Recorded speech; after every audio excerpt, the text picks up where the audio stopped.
I know what you're thinking. Jesse's finally lost it. He's bringing it back. He's going to destroy the camera.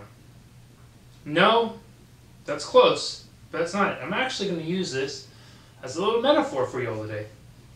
You see, I found that working with clients that a lot of times what people like to do is they like to try to line things up and they just like to try to swing for the fences every time and hit the home run. A big reason is because with the home run, what happens?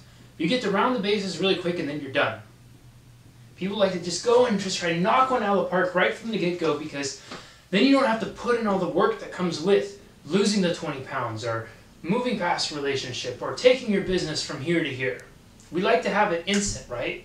But it's part of what we're programmed into our DNA is we want things right now. We don't want them in the future, we want them now. But that's not how life works, guys.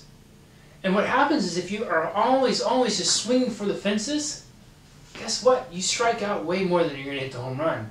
And which means you're going to constantly be setting yourself up to feel let down. And what happens is when you feel let down and you go and you try to hit the home run and you miss, you're going to become unmotivated. And you're not going to want to go up and bat again. Which is the worst thing you can do. The worst thing you can do is sit down on the bench and never take another swing. You got to keep going up, you got to keep swinging, you got to keep swinging. But here's the thing.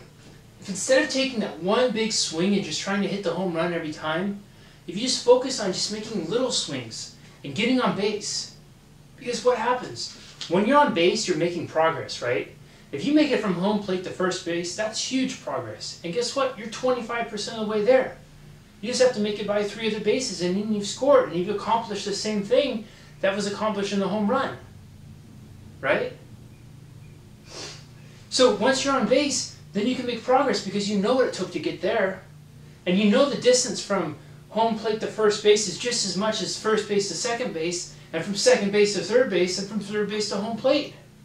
But you've chunked it down, you've made it so much more easily attainable. You don't have to hit a ball 400 feet to send it out of the park. You just have to hit it a few feet in or out of the infield to make it to first base. So set goals, you guys. It's important to set goals. The ultimate goal in hitting a home run is to score, right? Well, the ultimate goal for you is whatever this is. It might be to hit the home run. It might be to whatever the home run represents for you, right? It could be traveling to Europe. It could be making $100,000. It could be losing 50 pounds. It could be whatever, anything. But then make little goals on the path to get there. So one of them could be to travel to Europe. Could be to save $50 every week. It could be to lose 50 pounds. It could be to lose 1 pound every week or 2 pounds every week leading up to that. So then you know that you're eventually going to score in 20-some weeks. To run a marathon. It could be to train 3 days a week for an hour at a time. Whatever that hour is, whether it's running or if it's conditioning for the actual race. But make these goals more smaller and attainable. So you don't have to swing for the fences every time. You don't have to hit the home run every time. Just keep in mind what the home run represents. It represents the goal. It represents the score. So keep that in sight, but then figure out what are the little steps you need to do along the way. Focus on taking the small controlled swings. Be strategic about your approach. Don't think about just having to go up and throw the haymaker because I promise you guys, more often than not, you're going to miss that. And that's just a quick way to set yourself up for failure. And a lot of us, we can't bounce back from failure.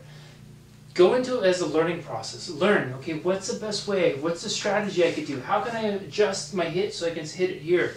How can I increase my on-base percentage? Do these little things, and you're going to set yourself up for success time and time again. It's the little goals, and achieving and realizing those consistently over and over and over again are going to make getting to the bigger goals that much easier. Talk to you later.